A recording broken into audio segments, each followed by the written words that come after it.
hosted by the Center for Excellence in Indigenous Health. We're very pleased today to welcome the Gitxsan First Nations Dementia project here to discuss their research project with us today.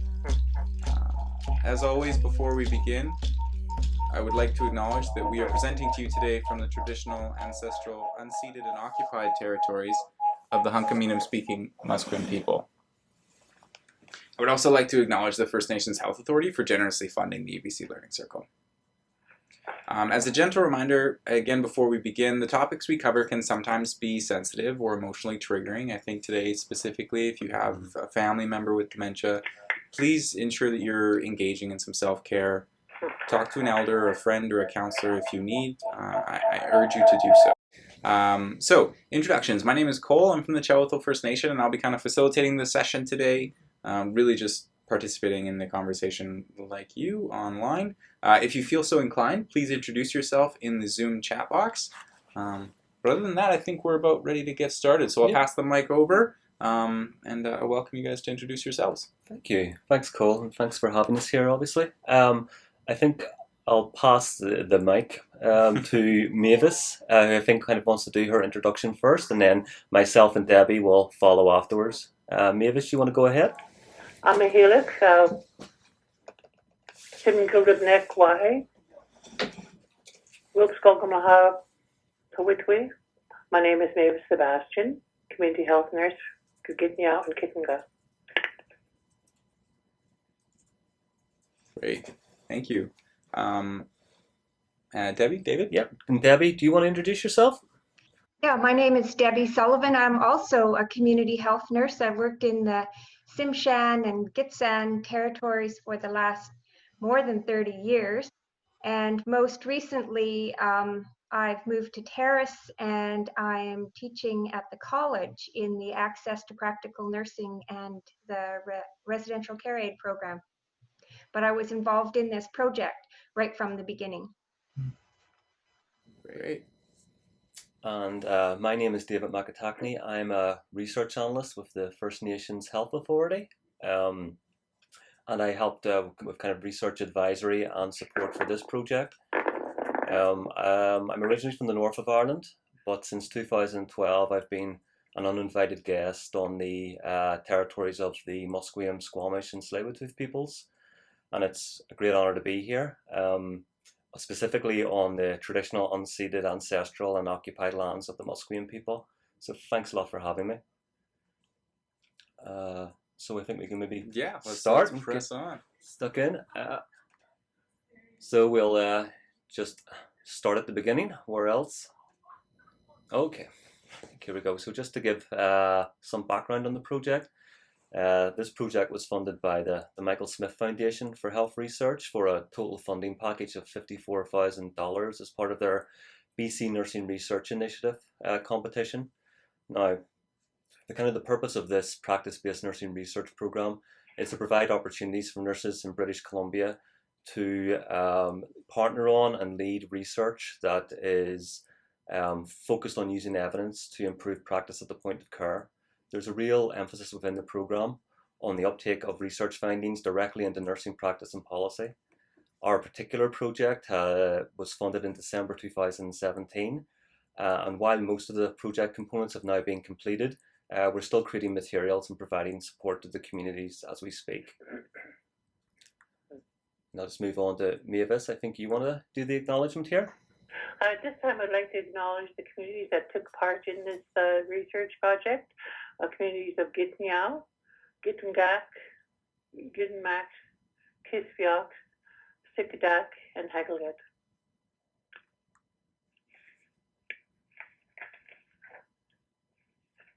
So the objectives of our project were to recognize components of Indigenous research methodology, describe some of the findings which could inform future research with Indigenous people, recognize the richness including cultural learning in your work, and there should also be a feather in the corner that will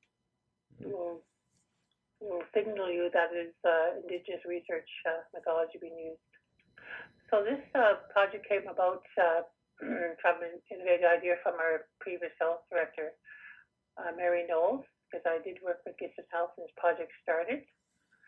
She received many complaints from the community members saying that there was no place in the hospital for the community members that had dementia, and they didn't really understand how to care for the First Nations person in the hospital. So the idea came about that we could change elder care for the Gitxsan people through nursing research and education. So you'll see the feather in the corner as well. Next slide. So our research question was, how can culturally relevant place-based learning for nursing teams, families, and communities enrich the care for Gitxsan First Nations elders with dementia? And I think it'd be good for myself to maybe outline in more detail kind of all the different individuals and groups that came together to be part of this project, so as to acknowledge their contribution. Firstly, we had our kind of like two original communities of Kispiox and Sikadak, and this includes our community participants as part of the project, our partners and leaders at the Gitxsan Health Society, including Debbie and Mavis at that time, and our advisory council of 4 community elders. In Vancouver, we had some of our FNHA representatives, which includes myself as part of the Research and Knowledge Exchange team, and our project lead, Gina Gaspard, as part of the FNHA nursing team. And unfortunately, Gina can't be here today, but just to acknowledge that she has been a fantastic leader as part of this project, and I don't think it would have been as successful without her.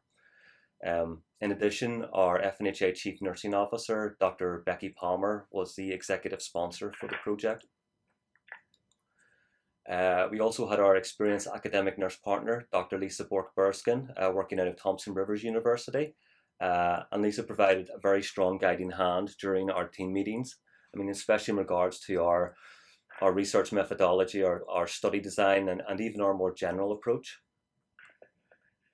Our student analyst, Katie Webb from the University of Victoria, who I can see is also in our chat box here, and she so I better say nice things. She undertook the bulk of the qualitative analysis, and was also at many of the events at which we gathered information for the project. We had fantastic input and support from our FNHA North Regional team, and this includes Tammy Rogers and Ryan Dernbach, working out of our Prince George office. In addition, the research ethics for the project went through the University of Northern British Columbia, and that was under the direction of co-investigator and adjunct faculty member Debbie Sullivan, who's presenting today, obviously. We also, another FNHA member of staff, we had Verna Howard working out of Gitxsan as a community engagement coordinator. And Verna led the facilitation of both our initial learning circle in the community, as well as our concluding sharing circle at the end of the project. So she bookended the project very nicely in that role. We had our partners at Northern Health, and this specifically includes our administrators and nursing staff working out of the Wrench Memorial Hospital in Hazelton. And a number of communities became involved in the project as it progressed. By the time we kind of got to the nurse education elements and sharing circle at the end, we had participants and representatives of the 3 Gitxsan nations of Gitanyao, Gitmax, and Gitwangak, as well as from the nearby Wet'suwet'en community of Hagwilget. And I think Debbie just wants to say something specifically about our Cultural Advisory Council, so I'll hand over to her. Yes, we involved our knowledge holders, and that was really important. They advised us about different aspects of, well, our ideas, and helped to direct us, keeping in mind that they have knowledge of past historical events like residential school and excuse me, and also traditional methods. So our knowledge holders were Dorothy Latai, Gloria Blackwater, Doreen Angus, and Joan Brown. And they were involved throughout, when we first started and then right to the very end. Thank them very much. Yeah, I mean, if I can just add, like specifically, they were at our initial learning circle and they participated in that. They were at the nurse education workshop and they were at our final sharing circle. And they also, when we were doing our analysis of the information and data we had collected, we presented before the Cultural Advisory Council and they were able to help in interpreting that data as well before we went back to the community and presented. So an extremely important component of the project. Mm-hmm. And in addition, we decided in the very end to make a video of the project, and they were involved in that as well. Not in the video, but advising to it. Mm-hmm. Great. So this project funding was received for 18 months. And then because of the video, we asked for an extension. So they were gracious enough to give us an extension, and we've been working on this for 2 years now. Yeah, it's still kind of ongoing. You said. Mm-hmm. Yeah, it's not done yet. Next slide, please. Okay. There you go, Debbie. This, you can see in the corner, there's this little circle, and the one component is cultural competency for non-Indigenous nurses. We decided that that was a very important aspect for anybody coming into the community to do research to actually understand the culture. And this picture here, for anybody who is from that particular culture, would know what the hands are doing. They're not just cutting fish, they're preparing a delicious fish soup called huggleljum, and the clues are all there.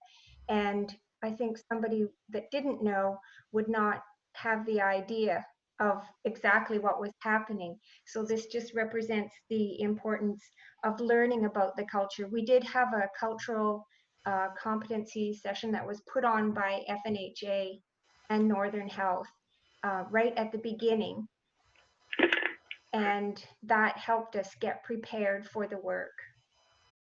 Debbie, can I ask a question?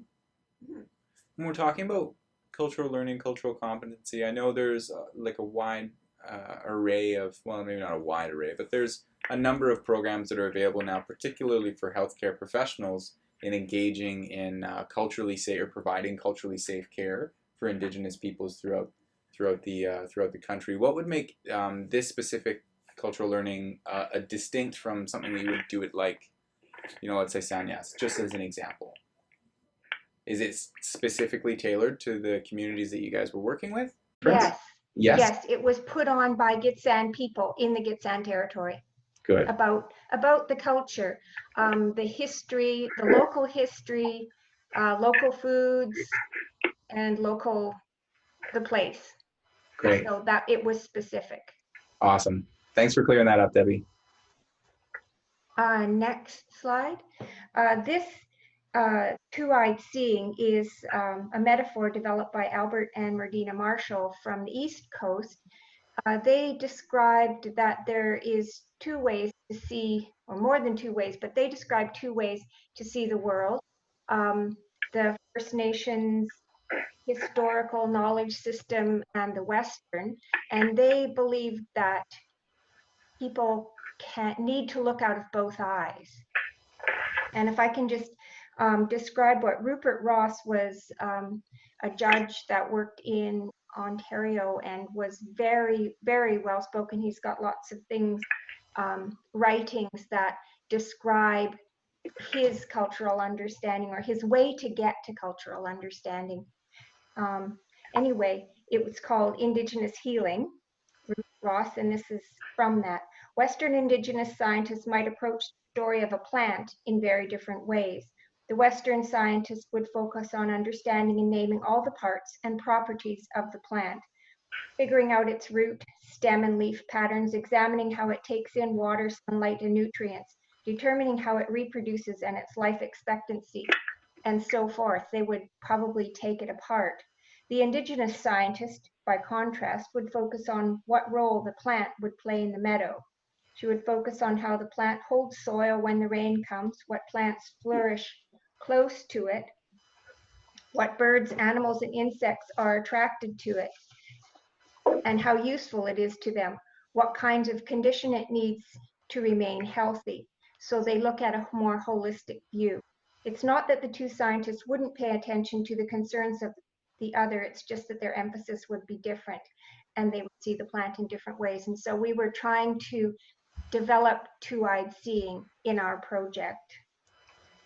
Next slide, please.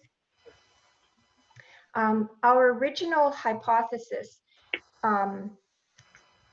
was that nurses address the needs of individuals, families, and communities over the lifespan, that they engage with partners, and this is what's needed to provide meaningful care.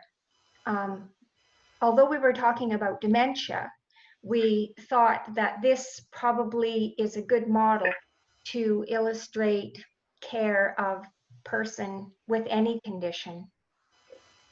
So the outside is just what I've said, the enhancing family education and support, integrating culture and tradition, engaging community partnerships, preparing for transitions, including death, strengthening community support, and understanding the impacts of trauma, losses, and grief. Next slide, please. We used a circle. Sorry, we're back to our colored circle in the corner. And we used a circle because we thought it was more appropriate to the First Nations methodology. And that is using the circle for communicating and for also moving within our methodology. So we didn't go just from one to the next, but went back and forth and through all of the aspects of the circle. So this, pardon me? Oh, nothing. Continue, Debbie, sorry. This next shows how we gathered our information to start when we started the project. So we had a nurse pre and post test that was there was a researcher in Australia that gave permission to use this peer-reviewed test. And this was given to the nurses that joined, the nurses in the Hazelton community took the test. We had interviews with 5 people who had memory loss, and those were individual interviews. And then we had a learning circle in the community, which was treated as a community focus group where people talked about how they had dealt with dementia and what their experience had been. Then we had, as part of the process, it's not in this picture, but we included the cultural advisors in the review of the data, and Katie, who's also on there, did a lot of, or almost all of the analysis of the data, mind mapping and tabular breakdowns. And from all this, we were able to identify 3 particular themes. And so on the next 3 slides, it shows the themes. So one of the main themes that we saw was loss. And I think with dementia, you probably would see loss for anybody, but particularly to the Gitxsan, we found that it was framed in a way that was congruent with their culture. The dementia represented a loss of identity for the person who had the dementia, also a loss of role, which affected everybody because the communities, each person has a role. If they have a role in the feast system, their role is changed.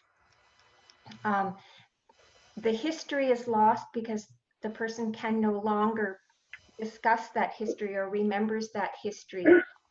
there's a loss of spirit and a real loss to the whole community when somebody develops dementia. It has an impact on the patient, the family, and the whole community, and the result is grief. It's another form of trauma for the people. We found that relationality was really important. We had different relationships that were involved, and the community was involved as well. We had relationship needs. We need relationship between the nurse and the elders informational and caregivers, between the nurses and the doctors, between the community and the family. And community relationships, it's all about the house groups that are responsible to care for the loved ones that had dementia. We call upon our house group, as we have the father clan and the mother clan. It's just building that alliance within the community of knowing which families have dementia and letting the family know that they are not alone and they can get the support. That's really important, that they know that they need to take time to connect the nurses in the community and get the support that they need. We also found there is a disconnection and connection from families, from family and friends, and from land and community. One of the quotes when we did evaluation was, one of the hardest things we have a family member in the hospital and doesn't have contact with a lot of people. We found that when they're in the hospital, people seem to forget that they were even there. They didn't go visit them. And it's important to know that everybody has a trail from one house to another. You know, we got up and went over to have tea in the afternoon and coffee in the evening, but there was always some kind of communication. We don't have that now, so that's missing. And then family. And the family is important to know that nodding doesn't mean yes. You know, you'll talk to a First Nations person, they just nod and acknowledge that they hear you, but it doesn't mean that they're saying yes. And communication barriers that they found was that there's a lot of young nurses that didn't understand our culture and what our beliefs were as First Nations people. And we had a few long-term nurses as well that didn't understand what it was all about to be a First Nation person with dementia. There's discrimination and racism, familiarity in male and female roles and roles in the community. And some of the quotes that we had were, some of these nurses are so willing to learn about us Native people. Another was, they don't care about me. Another was, she wasn't used to people telling her what to do. Usually the people telling them what to do are young, and that's foreign to our people. Being told what to do by a young person, that is unusual for an elder. And we also found that if you have some understanding of our Simalga, our language, the elder will connect with you. It's really easy to learn our language, native or non-native. Okay, next. Okay, so I mean, what we heard from many of the learning circle and interview feedback is that the Gitxsan people that we talk to have a strong history of community care that's kind of embedded in their connection to one another and in their connection to their traditional protocols and structures. It kind of became obvious as we went along that, you know, within the specific dementia community of the Gitxsan Nation at the moment, there's a kind of a strong drive towards like building awareness around the dementia condition, of obtaining and sharing knowledge, and of also like gaining access to resources and networks.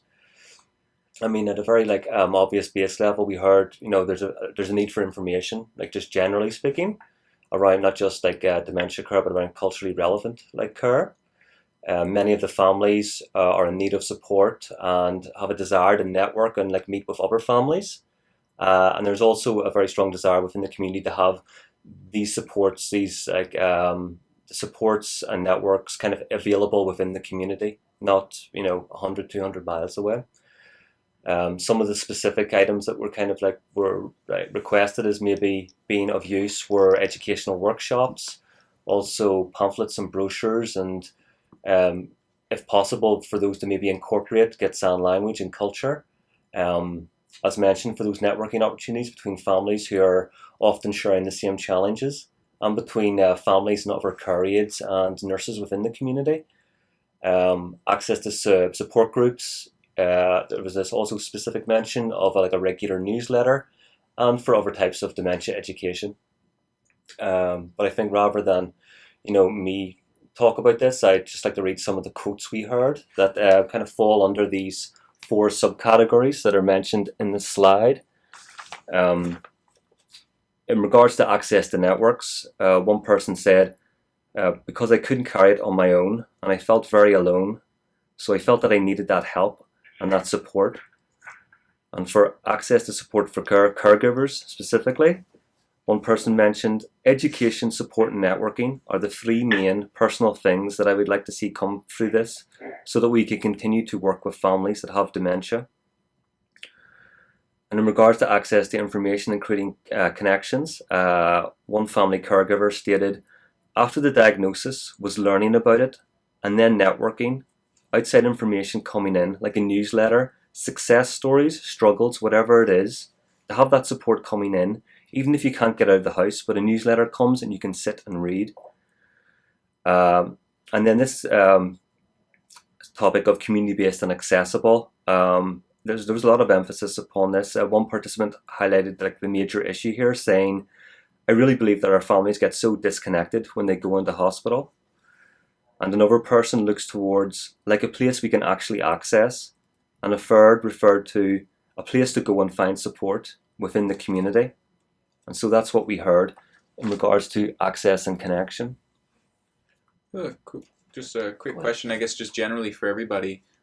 Two things. One, we've heard this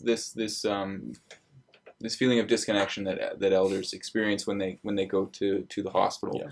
First, general question: do you guys feel that that's because the hospital is kind of inserting itself, perhaps unnaturally, into their community's traditional ways of caring for one another, which, as we talked about, I believe would be, what was it, the family houses structures responsibility? I'm not obviously from the north, and I'm unfamiliar with their protocols. So I'm just wondering, do you think that plays a role, that disruption of the traditional protocols?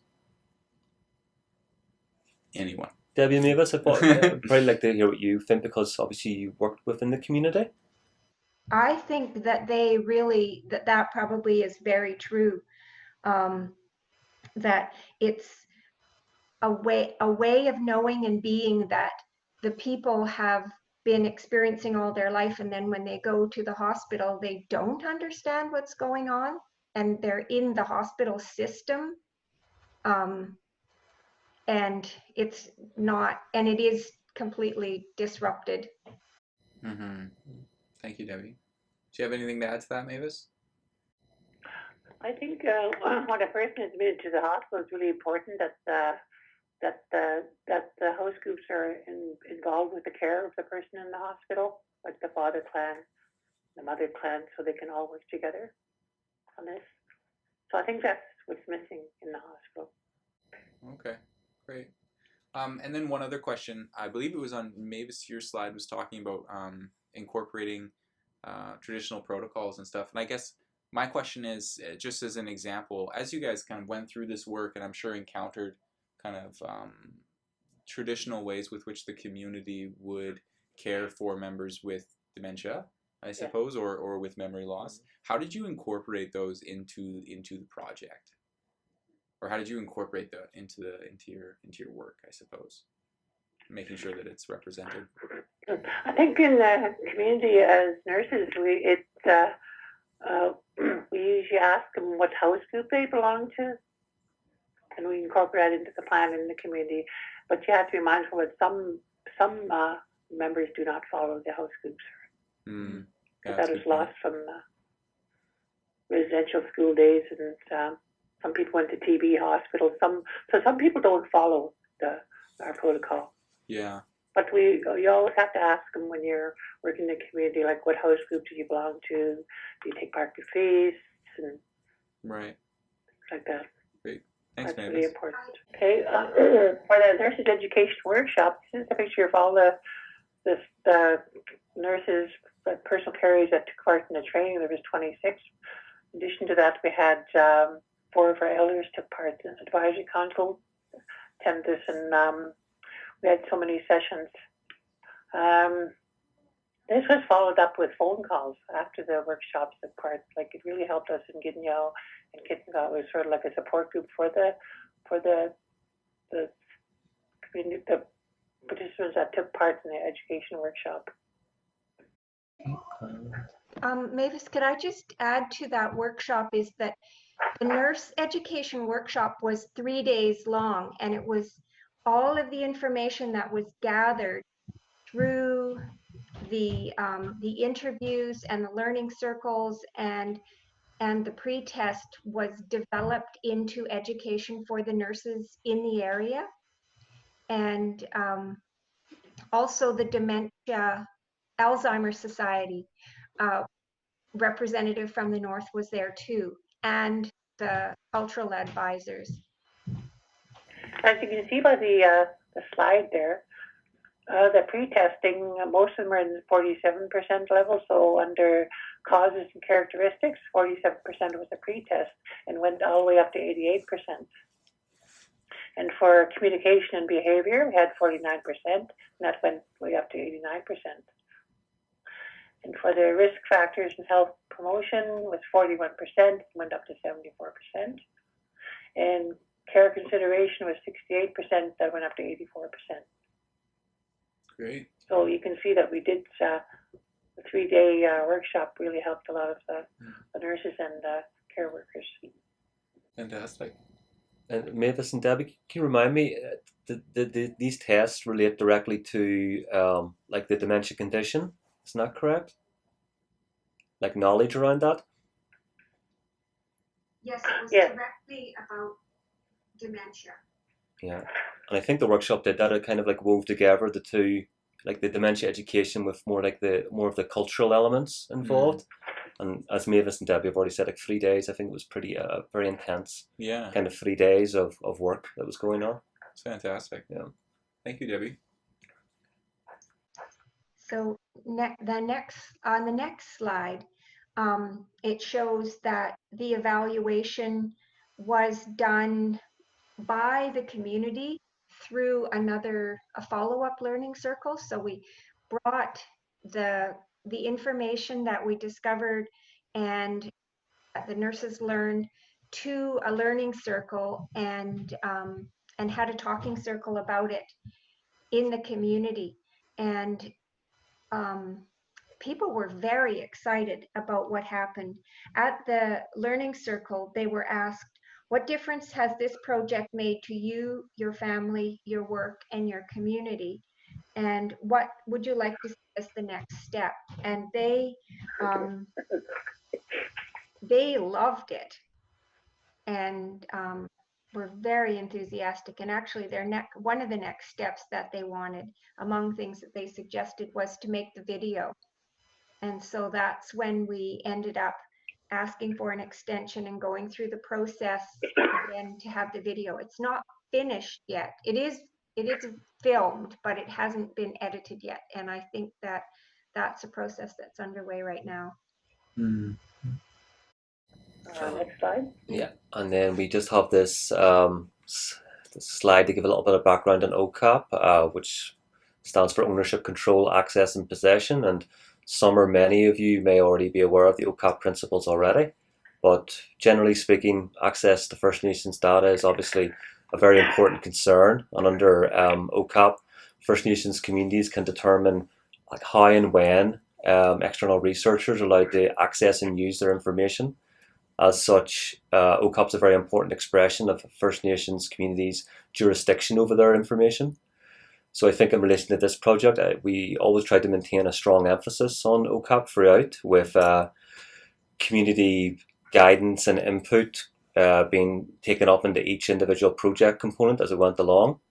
We anonymized and stored our data according to OCAP rules, and although some of the data had to come to Vancouver for transcription and analysis purposes, that was with the express permission of our community partners, and those community partners still had access to that data during the project through secure file transfers and external encrypted hard drives. And at the end of the project, at the conclusion of the sharing circle, all the original data from the project was left in the hands of the Gitxsan Health Society offices in Kispiox. So I think we're just going to talk about some of our concluding thoughts and next steps. And Mavis is going to address next steps specifically. Our next step, as mentioned earlier, is we created a video on the Gitxsan way of knowing about dementia. This should be available early October. It's a 10-minute video on this. Great. We just finished it last week. And we have fact sheets available for the nurses and care workers in the community, or even the family that want to learn more about dementia. And then we have the Michael Smith Foundation report that Gina and Michael will be working on. And on November 4th and 5th, we're continuing on from the dementia research. We're going to have the Alzheimer's Society coming up to Gitxsan to do a one-day workshop on dementia, and the second day will be support for the family. So we will continue with doing workshops on how to care for a person with dementia in the Gitxsan Nation. Mm-hmm. So that is our plan. It's fantastic. I think a lot of times when we talk, when we talk about doing projects, or whether or not those projects are centered around providing care or research or what have you, a common thing that happens, right, is the project comes in and builds all these supports within communities and then vacates. Yeah. And what happens to those supports afterwards? So it's really great to hear that you guys have an ongoing plan of continually providing that structure and that support for these for various opportunities for people to access care and support. It's really awesome. And even just to add to that, kind of forgot to include it in the acknowledgements earlier on, but the Alzheimer's Society of BC, their CEO and director actually came up for the final sharing circle in the community. Oh, wow. And so those supports are kind of followed from there. So we're hoping that sustainability element can hopefully be picked up with future projects, but also with the Alzheimer's Society of BC becoming more directly involved in those communities up there. So. Great. And I just wanted to say that the video will be available on the FNHA website and on the Gitxsan Health Society website. And of course, for anyone to watch and use. Great. We'll definitely spread the word as far as we can here at the Learning Circle when it comes out. And the same with the report. I think it will be on the Michael Smith website, and it was actually delayed. It's been meant to be out a few months ago, but because we wanted to include this final video component and include that in the report, that will also be coming out, I think, shortly after the video. So I know some people are obviously waiting on that report, and that will give a more fuller overview of kind of the stuff we've been discussing today. Fantastic. So we just wanted to emphasize that we try to use an Indigenous research methodology, and our strategies were driven by community needs rather than something created outside. We had to keep reminding ourselves that it's important to have authentic intention, decolonize thinking, and to be grounded in the community, the language, and the history. The knowledge holders were engaged. We used talking circles.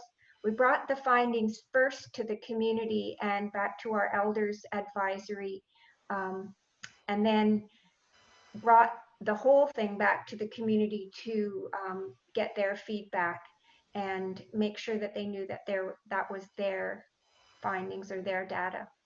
And the community responded so warmly and so in such a positive way. It was very, very exciting.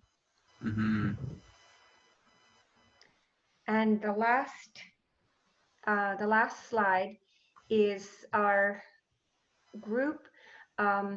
this is the Gitxsan Health Society mission statement, a healthy, unified Gitxsan nation walking on in the breath of our grandfathers and grandmothers. And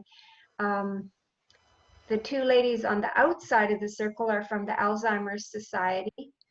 On the left-hand side, the second person in is Cherry Harriman. She worked with Gina to do the nursing education and was at both of the learning circles. Verna Howard with sunglasses is our community engagement coordinator from FNHA.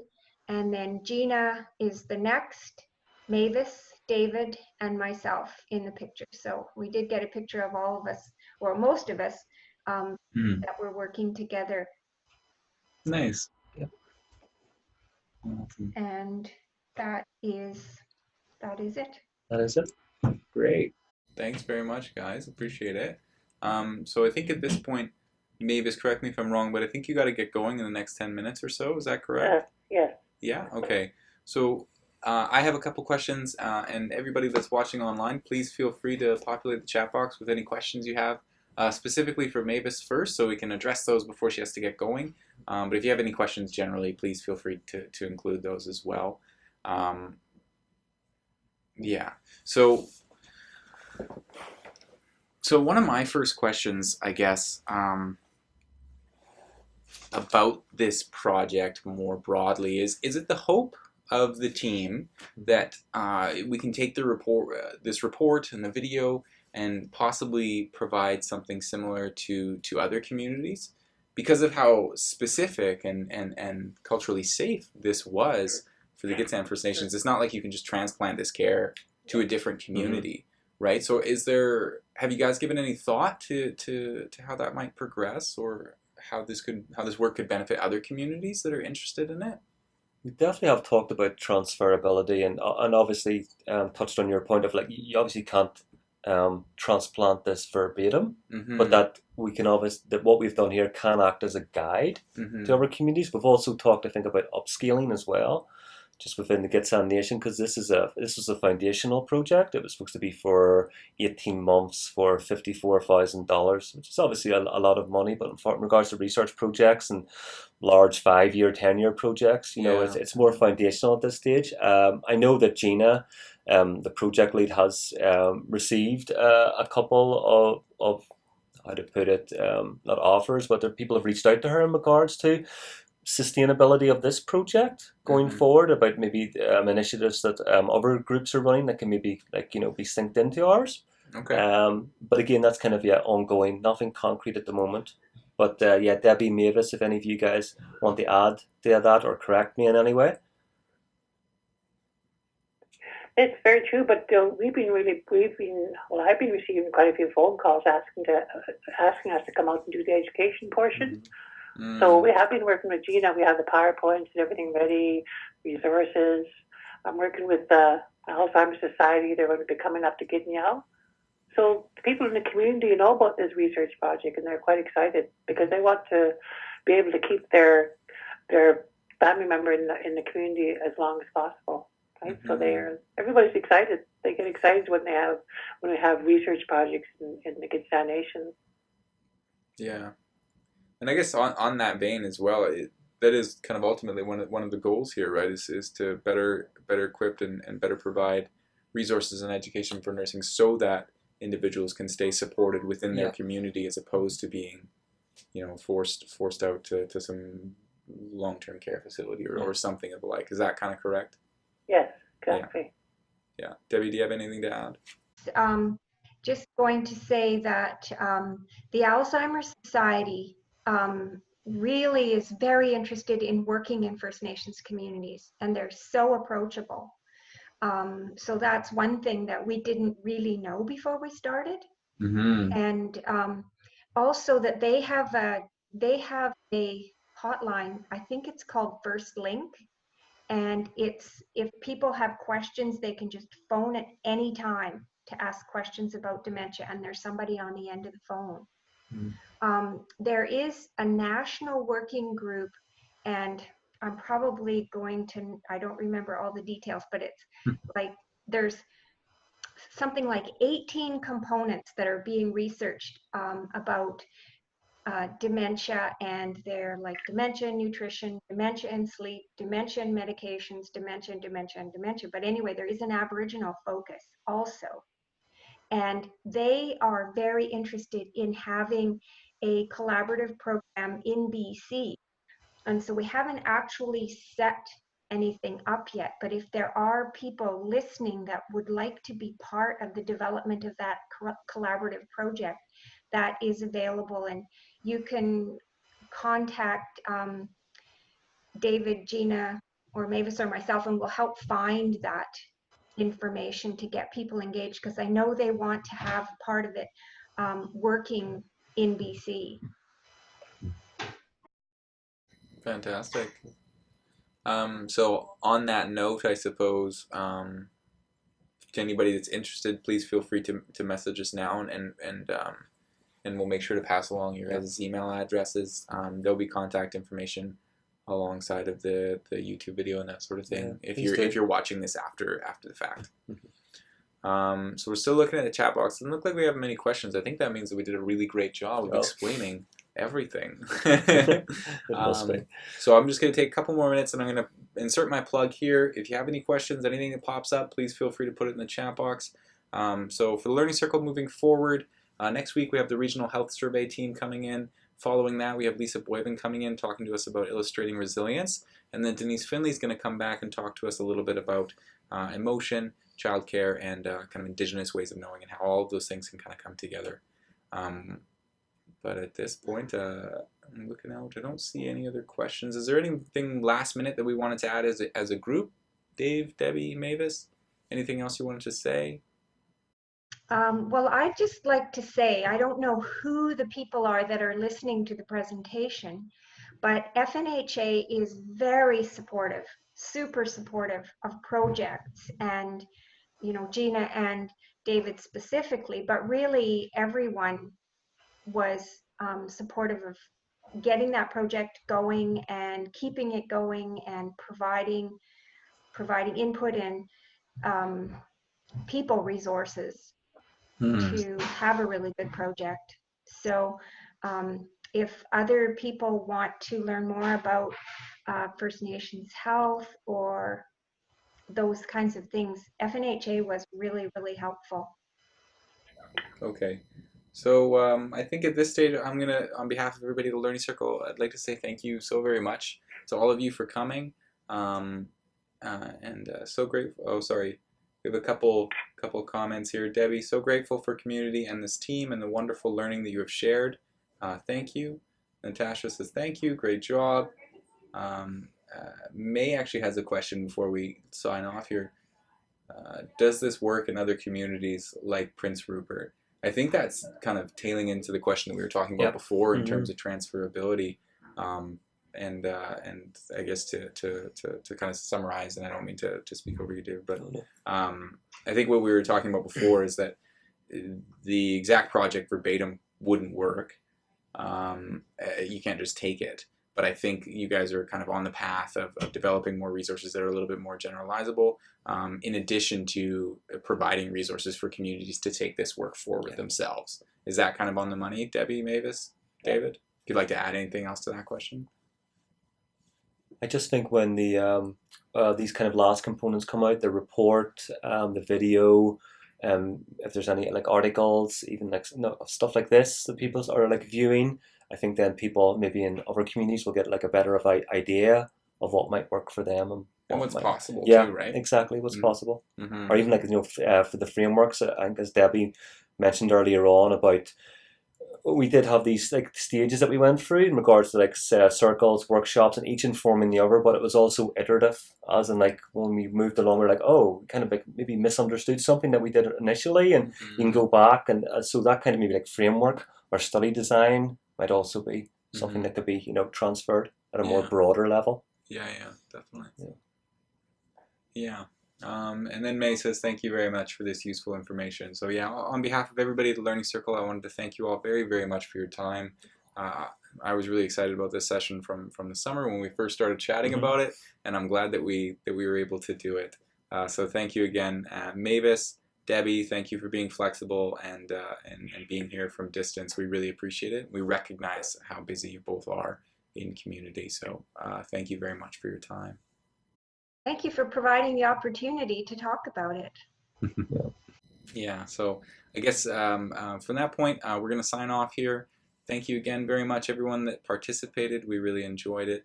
If you have any last questions, or if you think about something after the fact, please feel free to email us. I'm sure that you guys would be happy to field questions afterwards, and we'll make sure that those get transferred onto the to the appropriate parties. But from now on, we're going to say thank you very much. Thank you for listening, and take care. Goodbye, everybody. Thank you, everybody.